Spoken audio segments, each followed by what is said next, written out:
Now, I have the honor to invite His Excellency, the Secretary General of the United Nations, Mr. António Guterres, to deliver his opening remarks. Excellencies, ladies and gentlemen, I thank the government of Sweden and Switzerland for co-hosting this conference and the representatives of governments and organizations taking part for your solidarity with the people of Yemen. Today, famine is bearing down on Yemen. The race is on if we want to prevent hunger and starvation from taking millions of lives. It is impossible to overstate the severity of the suffering in Yemen.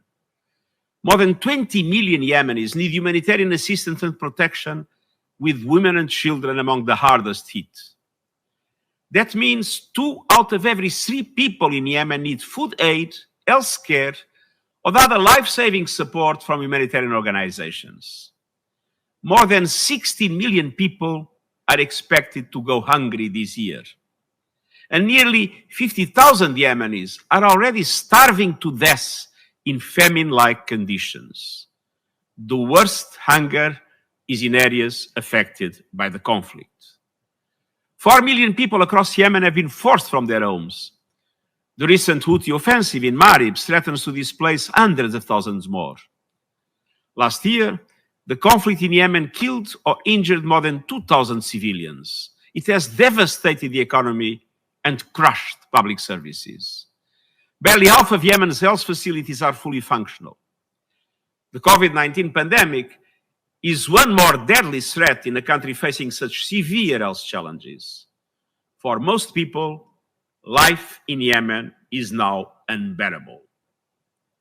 Excellencies, ladies and gentlemen, childhood in Yemen is a special kind of hell. Yemeni children are starving. This year, nearly half of all children under 5 in Yemen are said to suffer from acute malnutrition. The symptoms include wasting, depression, and tiredness. 400,000 of those children face severe acute malnutrition and could die without urgent treatment. Starving children are even more vulnerable to preventable diseases like cholera, diphtheria, and measles. Every 10 minutes, a child dies a needless death from diseases like those ones in Yemen. And every day, Yemeni children are killed or maimed in the conflict. Sick and injured children are turned away by overwhelmed health facilities that don't have drugs or equipment to treat them. This war is swallowing a whole generation of Yemenis. It has to stop. It's been clear for years that there is no military solution in Yemen. The only path to peace is through an immediate nationwide ceasefire and a set of confidence-building measures, followed by an inclusive Yemeni-led political process under United Nations auspices and supported by the international community. The people of Yemen have articulated what they want: life-saving support from the world, peaceful political participation, accountable governance, equal citizenship, and economic justice. I urge all parties to work with my special envoy, Martin Griffiths, to reach a peaceful resolution to the conflict. All our actions must be driven by these. This is the 5th time we have convened the high-level pledging event to respond to the humanitarian crisis in Yemen. The bitter truth is that we will convene a 6th event next year unless the war ends. We must create and seize every opportunity to save lives, stave off a mass famine, and forge a path to peace. Excellencies, ladies and gentlemen, the humanitarian situation in Yemen has never been worse. Yet, last year, humanitarian funding fell. We received $1.9 billion, just half of what we needed, and half of what we received the year before. At the same time, the Yemeni currency collapsed, and remittances from Yemenis overseas dried up as the pandemic hit economies everywhere. The impact has been brutal. Humanitarian organizations providing food, water, and health care have reduced or even closed their programs. Families have nothing to fall back on.